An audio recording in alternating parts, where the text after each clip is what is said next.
जोहार आप सभी स्टूडेंट्स का आप सभी के YouTube channel Jharkhand maths zone पर मैं सचिन चंद्र आप सभी स्टूडेंट्स का स्वागत करता हूं आप सभी के YouTube channel Jharkhand maths zone पर। तो प्यारे बच्चों, आप सभी का स्वागत है लेक्चर नंबर 3 में पार्शियल डिफरेंशियल इक्वेशन के इस वीडियो लेक्चर सीरीज में।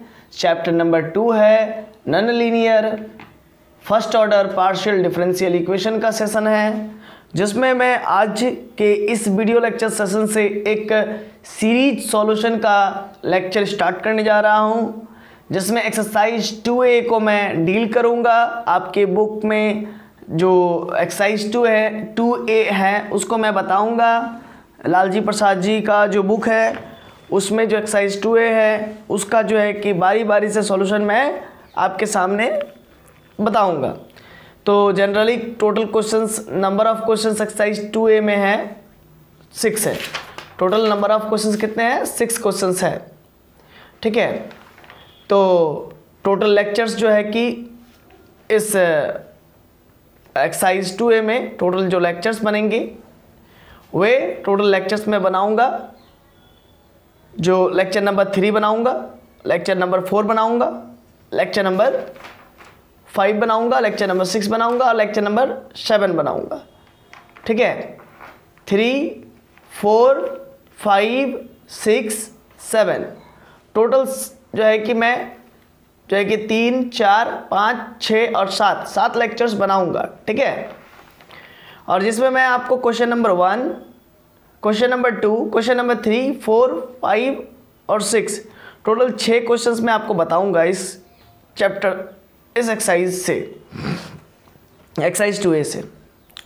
तो जैसा कि आप सभी देख पा रहे हैं एक्सरसाइज 2A को मैं स्टार्ट कर रहा हूं लेक्चर नंबर 3 में। और क्वेश्चन नंबर 1 देखिए, जैसा कि दिख रहा है आपको आपके बुक में है z equal to e to the power q, z equal to e to the power q. कह दिया कि find the complete integral of the following, z equal to e to the power q.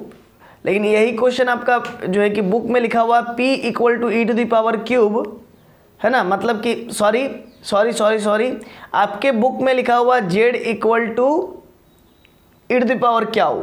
एक बार मैं देख लेता हूँ है ना आपके बुक में क्या लिखा हुआ है। ठीक है, एक्सरसाइज 2A आप ऐसा कीजिए, पेज नंबर 369 निकालिए, 369 निकालिए। आपके बुक में लिखा हुआ z equal to e to the power q. लेकिन आपको मैं बता दूं, और मुझे बताने में भी बहुत अच्छा लग रहा है कि बुक में जो है कि क्वेश्चन तो गलत दिया हुआ है।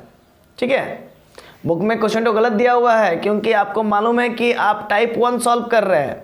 टाइप 1 में p और क्यू ही रहना चाहिए, और ये z कहाँ से आ गया भाई? समझे कि नहीं समझे? इसीलिए क्वेश्चन तो गलत है। p बराबर e to the power q होगा, है ना। थोड़ा सा बुक में मिसप्रिंट हो गया है, तो p equal to e to the power q होगा। ठीक है ना, ये आप सुधार लीजिएगा अपने बुक में। होगा, बुक में क्वेश्चंस गलत दिया है, क्वेश्चन तो गलत दिया हुआ है। तो चलिए इसका सॉल्यूशन करते हैं। p equal to e to the power क्या होगा? Solution the given partial differential equation z equal to e to the power क्या मैंने लिखा था पहले, लेकिन ये ऐसा नहीं होगा। p equal to e to the power क्या होगा, क्योंकि क्वेश्चन ही p equal to e to the power क्या है।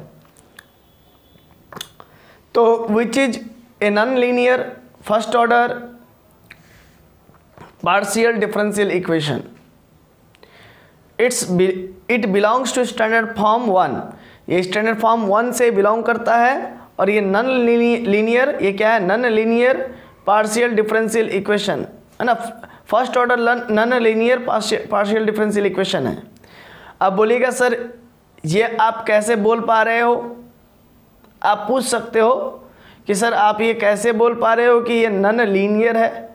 नॉन लीनियर के लिए तो सर आपने बताया था कि या तो p इंटू क्यू इकट्ठे रहे मल्टीप्लाई में, या तो p का पावर 1 से अधिक रहे। तो यहाँ पर तो हम देख रहे हैं सर p का पावर 1 से तो अधिक है नहीं, और ना ही p और क्यू इकट्ठे आपस में मल्टीप्लाई है।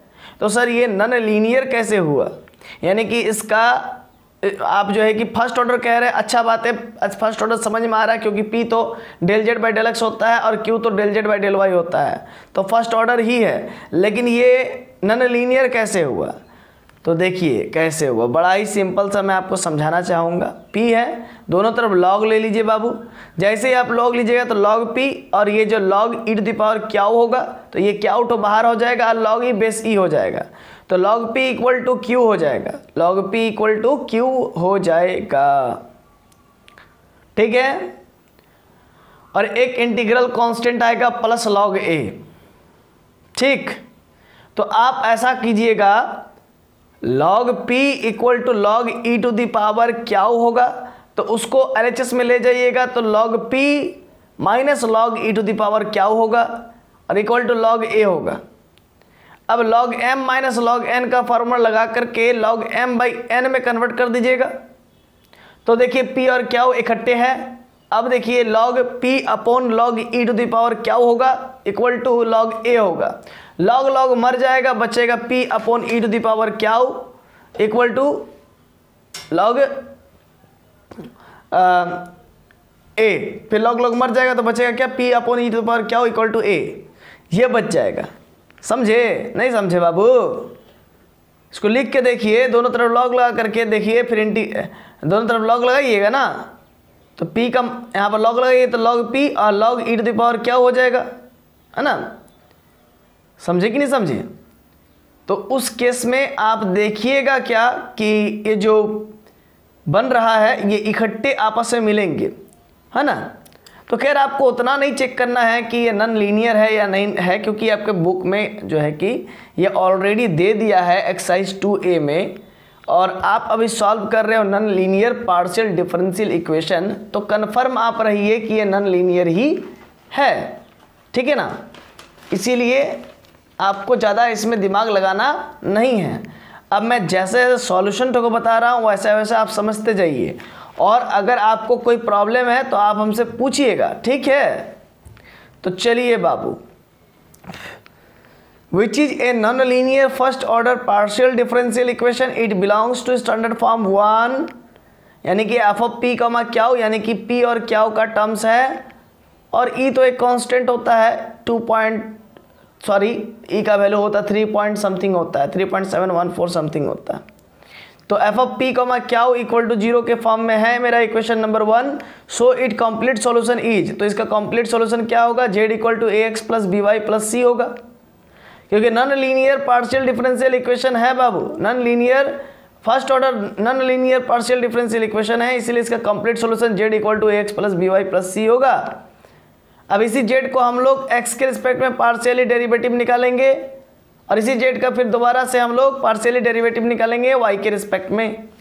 तो देखिए आगे का क्या होगा, फ्रॉम इक्वेशन 2 इसको जो z है equal to x plus by plus c, इसको इक्वेशन 2 माने हुए। अब from equation 2 then we get del z by del x करेंगे, z को x के रिस्पेक्ट में पार्शियली डेरिवेटिव करेंगे तो a होगा, तो del z by del x का मतलब होगा स्मॉल p, और फिर del z by del y करेंगे, मतलब कि z को y के रिस्पेक्ट में पार्शियली डेरिवेटिव करेंगे, तो उस केस में x का 0 हो जाएगा टर्म, चूंकि x का तो अगर y के रिस्पेक्ट में पार्शियल डेरिवेटिव करेंगे तो वो तो 0 होगा ही होगा, और b को छोड़ देंगे क्योंकि कांस्टेंट है, मतलब कोफिशिएंट है, और y को फिर y के रिस्पेक्ट में पार्शियल डेरिवेटिव करेंगे तो 1 हो जाएगा।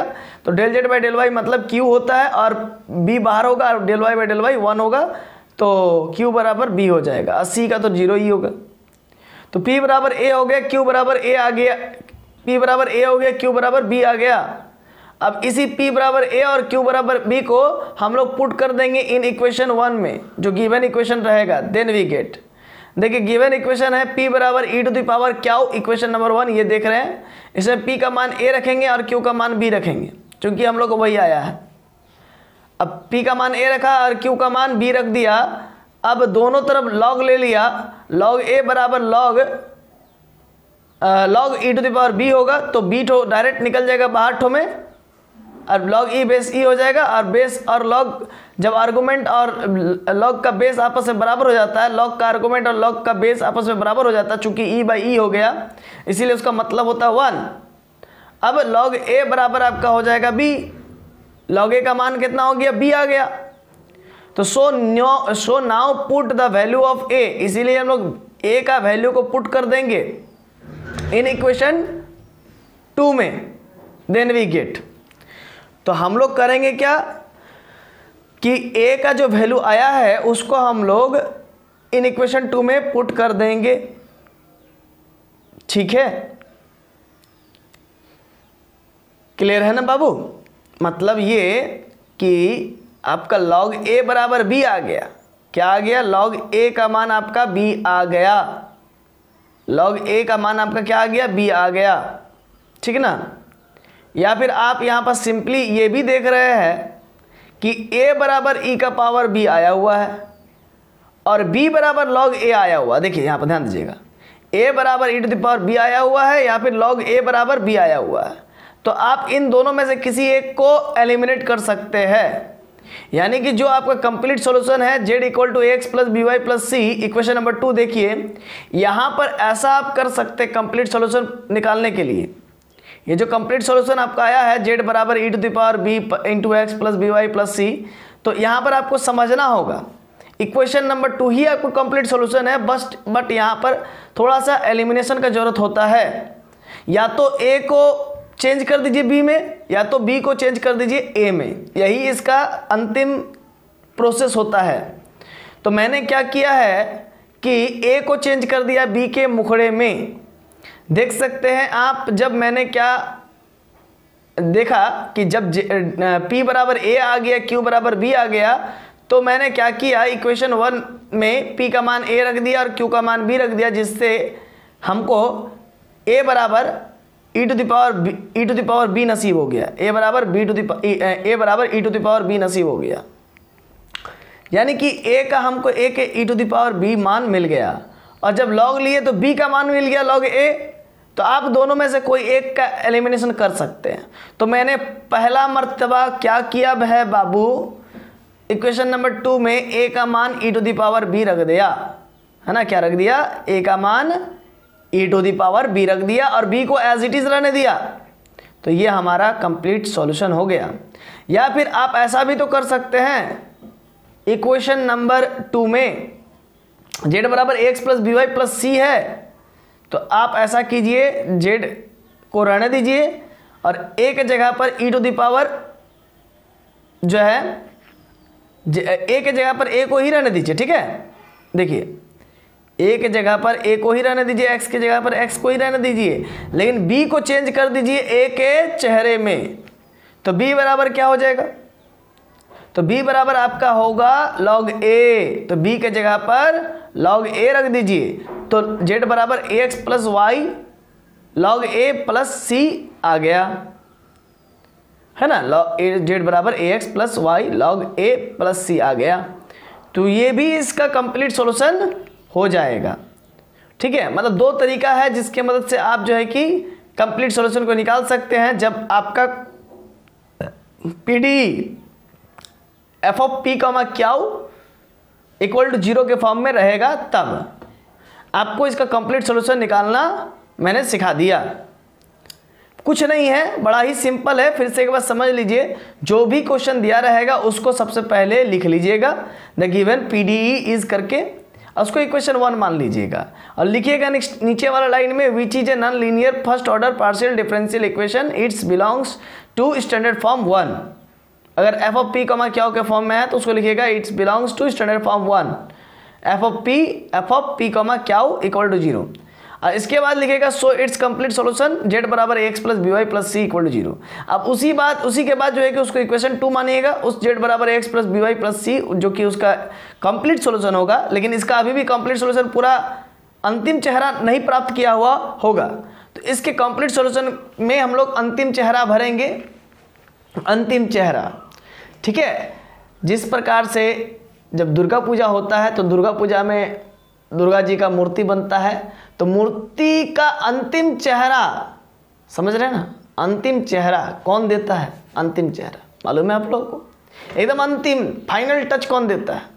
फाइनल टच कुम्हार नहीं देता है, फाइनल टच देता है पंडित जी।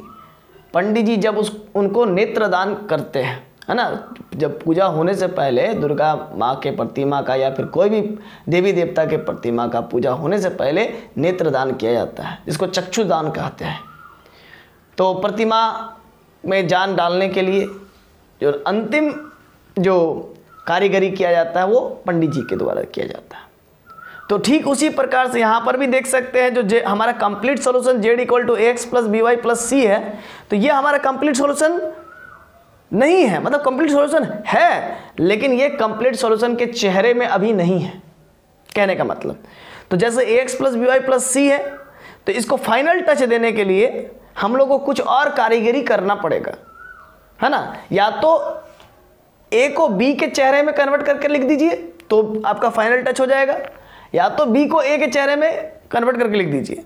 तो वही फिर कैसे होगा, तो जेड को आप क्या कीजिए, जो जेड बराबर x plus B Y plus सी है उसको या तो आप सबसे पहले क्या कीजिए, इक्वेशन नंबर 2 को जेड मतलब जो कि जेड है उसको पार्शियली एक्स के रिस्पेक्ट में डिफरेंशिएट कर दीजिए तो आपको पी नसीब हो जाएगा, और जब पार्शियली उसको वाई के रिस्पेक्ट में डिफरेंशिएट कीजिएगा तो आपको क्यू नसीब हो जाएगा, स्मॉल क्यू नसीब हो जाएगा। और इसके बाद फिर क्या करना है भाई, पी और क्यू का वैल्यू उठा करके जो गिवन पार्शियल डिफरेंशियल इक्वेशन दिया रहेगा उसमें पुट कर देना है। तो आपको ए बराबर पी के जगह पर ए मिल जाएगा और क्यू के जगह पर बी मिल जाएगा। ये हर बारी आपको यही चीज़ मिलेगा, पी के जगह पर ए और क्यू के जगह पर बी, ठीक है। तो पी के जगह पर ए रख देंगे और क्यू के जगह पर बी रख देंगे। इसके बाद क्या हो जाएगा, आपको ए बराबर आपको q e to the power b मिल गया। तो आप क्या कीजिए, है ना, जहाँ पर ए है वहाँ पर ई टू द पावर बी रख दीजिए, ठीक है, और जहाँ पर बी है वहाँ पर बी को रहने दीजिए, मतलब कि ए के जगह पर सिर्फ आप ई टू द पावर बी रख दीजिए। तो आपका कंप्लीट फाइनल सॉल्यूशन आ गया। लेकिन कोई लड़का कहेगा कि नहीं सर आपने ए को जो है कि बी के चेहरे में कन्वर्ट करके लिख दिया। ठीक है सर, अच्छा बात है, लेकिन मैं इससे संतुष्ट नहीं हूँ। मुझे ऐसा कोई लॉजिक बताइए जिसके मदद से मैं बी को ए के चेहरे में कन्वर्ट करके लिख सकूँ। ठीक है, तो मैं बोलूँगा कोई बात नहीं बाबू, आपको जो है कि a बराबर e to the power b नसीब हो गया ना, अच्छा बात है। आप दोनों तरफ लॉग ले लीजिए तो लॉग a बराबर b बाहर हो जाएगा और लॉग e बेस e हो जाएगा, तो b बराबर लॉग a हो जाएगा। तो जहाँ पर b है वहाँ पर लॉग a रख दीजिए, बस खत्म कहानी, आपका डाउट क्लियर हो जाएगा। तो देखिए नेक्स्ट स्टेप में z बराबर एक्स प्लस बी के जगह पर मैंने लॉग a रख दिया और इंटू वाई अब प्लस सी, ये इसका कंप्लीट सॉल्यूशन हो गया। चाहे तो आप ये ऊपर वाला लिखिए, चाहे तो आप ये नीचे वाला लिखिए, इसका कंप्लीट सॉल्यूशन होगा। ठीक है, तो आशा है कि एक्सरसाइज 2A का प्रॉब्लम नंबर 1 आपको समझ में आ गया होगा लेक्चर 3 के अंतर्गत। अब इसी लेक्चर 3 के अंतर्गत मैं जो है कि क्वेश्चन नंबर 2 को भी बताऊंगा। ठीक है, और ये एक्सरसाइज 2A का ही है क्वेश्चन। P बराबर 2Q स्क्वायर प्लस 1, ये क्वेश्चन दिया है आपके बुक में। Solution, the given PDE is P बराबर 2Q square plus 1 which is a non linear first order partial differential equation. क्यों भला भाई, क्योंकि Q का मैक्सिमम, देखिए यहाँ पर फर्स्ट ऑर्डर डेरिवेटिव है, फर्स्ट ऑर्डर डेरिवेटिव का पावर को चेक करते हैं। देखिए फर्स्ट ऑर्डर डेरिवेटिव मेरा del z by del y भी है और उसका पावर देखिए 2 है, यानी कि डिग्री कितना है, 2 है। यानी कि डिग्री 1 से जब ज़्यादा हो जाता है तब उस पार्शियल डिफरेंशियल इक्वेशन को नॉन लीनियर कहा जाता है। तो it belongs to standard form 1। ये किससे बिलोंग कर रहा है, स्टैंडर्ड फॉर्म 1 में बिलोंग कर रहा है। यानी कि एफ ऑफ पी कमा क्यू इक्वल टू 0। यानी कि आप इक्वेशन 1 में देखिए पी भी है और क्यू भी है, ना तो एक्स है, ना तो वाई है, ना तो जेड है, और ना तो और कोई टर्म है। इसका मतलब ये जो है फर्स्ट टाइप से बिलोंग कर रहा है, स्टैंडर्ड फॉर्म 1 से बिलोंग कर रहा है। आगे देखिए इसको सॉल्व कैसे करेंगे, बस वही जो तरीका है जो पहले हमने क्वेश्चन नंबर 1 को सॉल्व करने के लिए लिया है, सेम उसी तरीका को यहाँ पर भी अप्लाई करेंगे। क्या करना, देखिए मुंह जबानी बोलिए कैसे बड़ा होगा, है ना, कैसे बनेगा ये वाला, है ना। तो P बराबर 2Q स्क्वायर प्लस 1 है, ये non linear first order partial differential equation है। तो इसका कंप्लीट सॉल्यूशन क्या होगा, तो कंप्लीट सॉल्यूशन होगा z बराबर ax plus B Y plus c equal to 0, है ना, नहीं 0 नहीं, z बराबर ax plus B Y plus c हो जाएगा। अब उस z को हम लोग x के रिस्पेक्ट में पार्शियली डेरिवेटिव कर देंगे, फिर उसी z को हम लोग y के रिस्पेक्ट में पार्शियल डेरिवेटिव निकाल लेंगे। तो P बराबर a मिल जाएगा और Q बराबर b मिल जाएगा। इसके बाद उस P को और उस Q का वैल्यू को, P बराबर a और Q बराबर b, उस वैल्यू को हम लोग इक्वेशन 1 में पुट कर देंगे। तो a बराबर, है ना, P के जगह पर a पुट करेंगे तो a बराबर 2b स्क्वायर प्लस 1। तो a का वैल्यू आपको 2b स्क्वायर प्लस 1 मिल गया। अब उसी जो कंप्लीट सॉल्यूशन है उसी के अंदर a को हम लोग एलिमिनेट कर देंगे 2b स्क्वायर प्लस 1 से, और जो बी वाई है उसको एज इट इज रहने देंगे, उससे कोई फर्क नहीं पड़ता है, बी वाई प्लस सी उसको एज इट इज रहने देंगे और वो हमारा क्या हो जाएगा, कंप्लीट सॉल्यूशन हो जाएगा। समझ गए? बस इतना ही करना। आइए आगे बढ़ते हैं। देखिए चूंकि ये non linear first order partial differential equation PDE था, आप देख सकते हो p इक्वल टू 2 क्या हो स्क्वायर प्लस 1, इक्वेशन नंबर 1। तो भाई हम लोग इसका कंप्लीट सॉल्यूशन क्या हो जाएगा, so it's complete solution is given है z बराबर ax plus B Y plus c, equation number 2। अब इसी z को हम लोग x के रिस्पेक्ट में पार्शियल डेरिवेटिव कर देंगे, तो del z by del x क्या हो जाएगा, स्मॉल a, और del z by del y क्या हो जाएगा, स्मॉल b, यानी कि p बराबर स्मॉल a और स्मॉल q बराबर small b। Put them in equation 1 then we get, तो इक्वेशन 1 में पुट कर देंगे, है ना, तो क्या हासिल हो जाएगा, a बराबर 2b स्क्वायर प्लस 1। अब इक्वेशन 1 क्या है जरा देखिए, इक्वेशन 1 है आपका p बराबर 2 क्या हो स्क्वायर प्लस 1, तो p के जगह पर हम लोग a पुट कर देंगे और क्या के जगह पर हम लोग b पुट कर देंगे, 2b square plus 1। So now put the value of a in equation 2 then we get, equation 2 में हम लोग इसको पुट कर देंगे। इक्वेशन 2 क्या है हमारा, जरा देखिए, तो ऊपर में z बराबर ax plus B Y plus सी है ना, तो a का वैल्यू हम लोग 2b स्क्वायर प्लस 1 पुट करेंगे और b को एज इट इज रहने देंगे या प्लस सी, तो ये हमारा हो गया, ये हमारा कंप्लीट सॉल्यूशन हो गया। ठीक है, अब लेक्चर नंबर 4 से मैं क्वेश्चन नंबर 3 को बताऊंगा। तब तक के लिए जोहार, खुश रहिए, आबाद रहिए, पढ़ते रहिए, धन्यवाद।